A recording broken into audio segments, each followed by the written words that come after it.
Hello everyone, welcome to compete job indie. तो आज का जो हमारा टॉपिक है वो है महात्मा गांधी। और महात्मा गांधी से जितने भी महत्वपूर्ण प्रश्न बन सकते हैं, आज हम लोग उन सभी प्रश्नों पर चर्चा करेंगे। तो आगे बढ़ने से पहले दोस्तों, मैं आप लोग को महात्मा गांधी से संबंधित कुछ बातें आप लोग को बता देती हूँ कि महात्मा गांधी का पूरा नाम मोहनदास करमचंद गांधी है और इसका जन्म 2 अक्टूबर 1869 ईस्वी को पोरबंदर नामक स्थान पे होता है। ये गुजरात में है पोरबंदर, और पोरबंदर को सुदामापुरी भी कहा जाता है।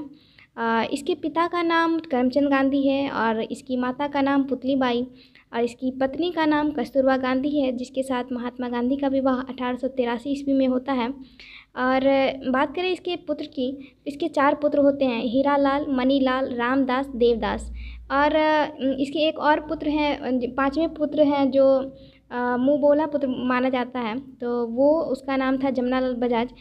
जमनालाल बजाज गांधी जी के मुँह बोला पुत्र थे। तो इसके टोटल 5 पुत्र हो गए। बात करें इसकी पढ़ाई को लेकर, तो इस बार 66 बीपीएससी में एक प्रश्न आया था। उसमें पूछा गया था कि महात्मा गांधी ने किस कॉलेज से पढ़ाई की थी। तो दोस्तों आप लोग ध्यान में रखिएगा कि महात्मा गांधी ने श्यामल दास भावनगर कॉलेज से पढ़ाई की थी और ये गुजरात में स्थित है। ओके, तो ये था एक ओवरव्यू महात्मा गांधी से संबंधित। तो अब हम लोग बात करते हैं अपने प्रश्नों की।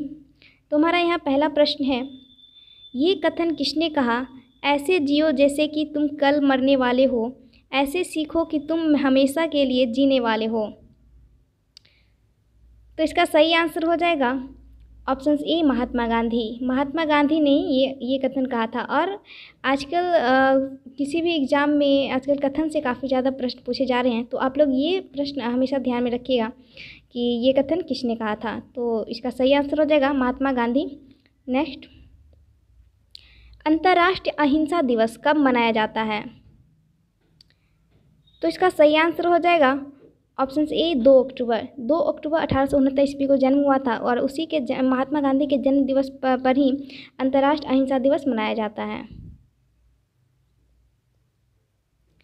महात्मा गांधी का जन्म किस स्थान पर हुआ था। तो ये हम लोग बात कर चुके हैं। महात्मा गांधी का जन्म पोरबंदर गुजरात में हुआ था 2 अक्टूबर 1869 ईस्वी को। महात्मा गांधी और उनके स्वयंसेवकों ने दांडी मार्च कब शुरू की थी। तो दोस्तों बात करते हैं दांडी मार्च की। तो दांडी मार्च की शुरुआत आप लोग ये डेट याद रखिएगा इसका कि 12 मार्च 1930 ईस्वी 12 मार्च 1930 ईस्वी को दांडी मार्च की शुरुआत होती है। और यहाँ से एक और प्रश्न पूछे जाते हैं कि दांडी मार्च शुरुआत करने में महात्मा गांधी के साथ कितने अनुयायी थे। तो उस समय 78 अनुयायियों के साथ महात्मा गांधी ने दांडी मार्च की शुरुआत की थी। और 6 अप्रैल, ये आप लोग ध्यान में रखिएगा कि 6 अप्रैल को वहाँ पहुंचकर उन्होंने नमक कानून तोड़ा।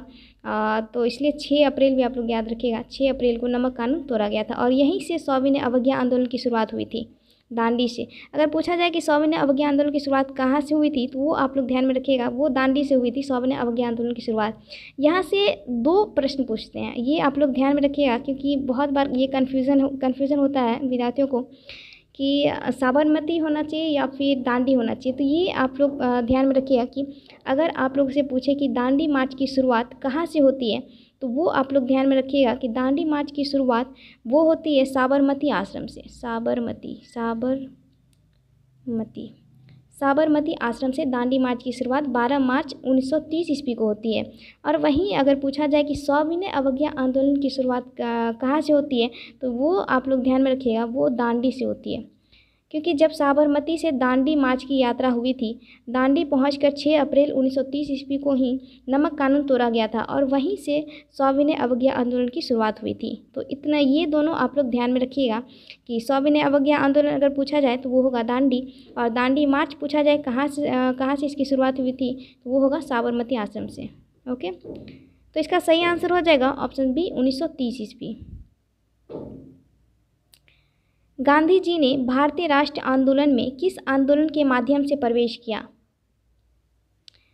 तो अगर इसमें बात करें तो इसका सही आंसर हो जाएगा ऑप्शन सी, चंपारण आंदोलन। दोस्तों अगर पूछा जाए कि महात्मा गांधी का भारत में पहला सत्याग्रह कौन सा था, तो वो होगा चंपारण आंदोलन। ये इसका आप ईस्वी याद रखिएगा, 1917 ईस्वी में चंपारण आंदोलन होता है और महात्मा गांधी का ये पहला सत्याग्रह था भारत में। और वहीं पूछा जाए कि सिर्फ भारत अगर ना लगे और वहाँ डायरेक्ट पूछा गया कि महात्मा गांधी का पहला सत्याग्रह कब हुई थी, वो आप लोग ध्यान में रखिएगा कि 1906 ईस्वी 1906 ईस्वी को महात्मा गांधी का पहला सत्याग्रह दक्षिण अफ्रीका में होती है। ओके। महात्मा गांधी को मलंग बाबा किसने कहा था? इसमें ऑप्शन में दिया है चर्चिल, खान अब्दुल गफ्फार खान, रविन्द्रनाथ टैगोर, जेबी कृपलानी। तो इसका सही आंसर हो जाएगा ऑप्शन बी, खान अब्दुल गफ्फार खान। और खान अब्दुल गफ्फार खान से आप लोग एक और इसमें प्रश्न पूछा जाता है कि सीमांत गांधी किसे कहा जाता है, तो खान अब्दुल गफ्फार खान को सीमांत गांधी भी कहा जाता है। ये ध्यान में आप लोग रखिएगा, सीमांत गांधी खान अब्दुल गफ्फार खान को कहा जाता है। महात्मा गांधी को अर्धनग्न फकीर किसने कहा था? तो इसका सही आंसर हो जाएगा ऑप्शन बी, चर्चिल ने। महात्मा गांधी को महात्मा किसने कहा था? तो इसका सही आंसर हो जाएगा ऑप्शन सी, रविंद्रनाथ टैगोर ने। महात्मा गांधी को राष्ट्रपिता किसने कहा था? दोस्तों किसने क्या कहा था, इस यहाँ से हमेशा प्रश्न पूछती है, तो इन सभी प्रश्नों को आप लोग ध्यान में रखिएगा कि राष्ट्रपिता की उपाधि किसने दी थी या फिर बापू की उपाधि किसने दी थी। जितने भी प्रश्न बनते हैं मैं आप लोग को इसमें बताऊंगी और इन सभी प्रश्न काफ़ी ज़्यादा इंपॉर्टेंट है, तो याद रखिएगा आप लोग। तो इसका सही आंसर हो जाएगा राष्ट्रपिता महात्मा गांधी को सुभाष चंद्र बोस ने कहा था। महात्मा गांधी को बापू किसने कहा था? तो इसका सही आंसर हो जाएगा ऑप्शन बी, जवाहरलाल नेहरू। जवाहरलाल नेहरू द्वारा महात्मा गांधी को बापू की उपाधि दी गई थी। किस आंदोलन के दौरान गढ़वाल रेजिमेंट के जवानों ने प्रदर्शनकारियों पर गोली चलाने से इनकार कर दिया था? तो इसका सही आंसर हो जाएगा ऑप्शन बी, सविनय अवज्ञा आंदोलन, जिसकी शुरुआत 1930 ईस्वी से होती है। भारत छोड़ो आंदोलन के दौरान महात्मा गांधी को कहाँ बंदी बनाकर रखा गया था? तो इसका सही आंसर हो जाएगा ऑप्शन बी, आगा खां पैलेस, पुणे।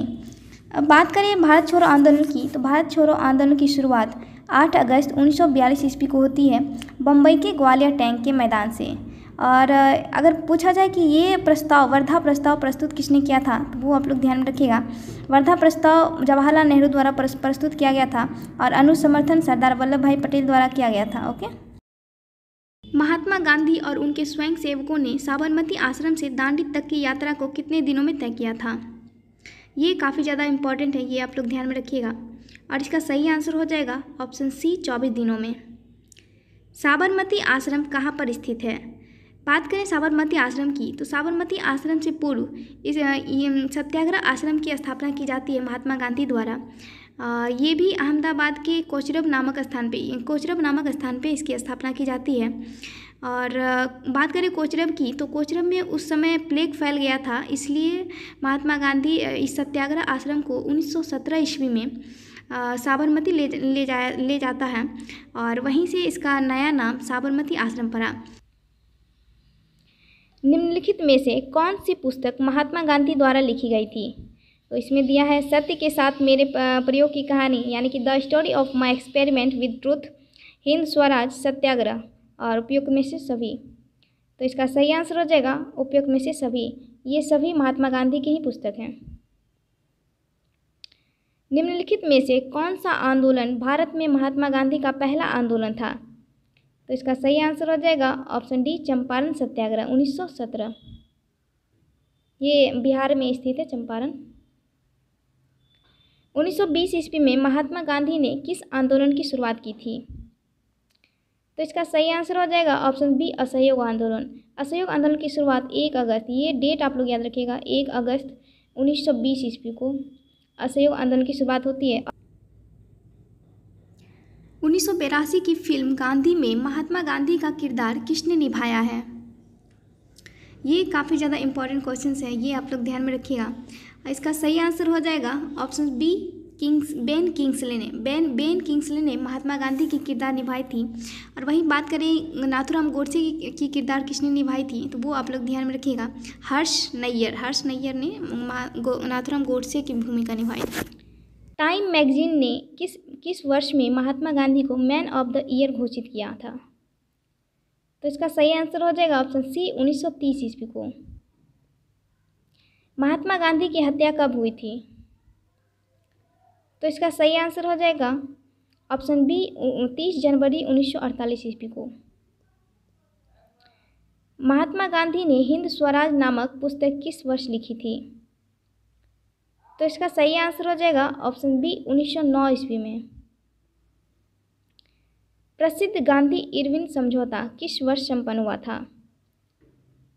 तो इसका सही आंसर हो जाएगा ऑप्शन बी 1931। इसका डेट आप लोग याद रखिएगा कि 5 मार्च 1931 ईस्वी को गांधी इरविन समझौता होती है। इसमें एक और प्रश्न पूछा जाता है कि गांधी इरविन समझौता कराने में किसने महत्वपूर्ण भूमिका निभाई थी? तो वो आप लोग कुछ नाम याद रखिएगा।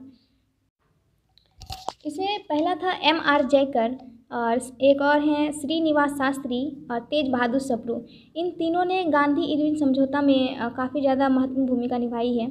तो इन तीनों को आप लोग ध्यान में रखिएगा। ये हमेशा पूछ लिया जाता है कि गांधी इरविन समझौता में किन किन लोगों ने महत्वपूर्ण भूमिका निभाई थी। तो इन तीनों का नाम आप लोग याद रखिएगा। ओके। महात्मा गांधी ने हरिजन नामक साप्ताहिक पत्र किस वर्ष प्रारंभ किया था? तो इसका सही आंसर हो जाएगा ऑप्शन बी 1933 ईस्वी में। महात्मा गांधी ने हरिजन नामक साप्ताहिक किस वर्ष प्रारंभ किया था? तो ये तो हम लोग बात कर चुके हैं 1933 ईस्वी में। गांधी जी ने नमक कानून कब तोड़ा था? तो इसका सही आंसर हो जाएगा ऑप्शन डी 6 अप्रैल 1930 ईस्वी को नमक कानून तोड़ा गया था। किस अधिवेशन में गांधी जी ने कहा है कि गांधी मर सकता है लेकिन गांधीवाद सदा जीवित रहेगा? तो इसका सही आंसर हो जाएगा ऑप्शन सी कराची अधिवेशन। कराची अधिवेशन 1931 ईस्वी में होती है और जिसके अगर अध्यक्षता की बात करें, इसकी अध्यक्षता सरदार वल्लभ भाई पटेल करते हैं कराची अधिवेशन। ओके।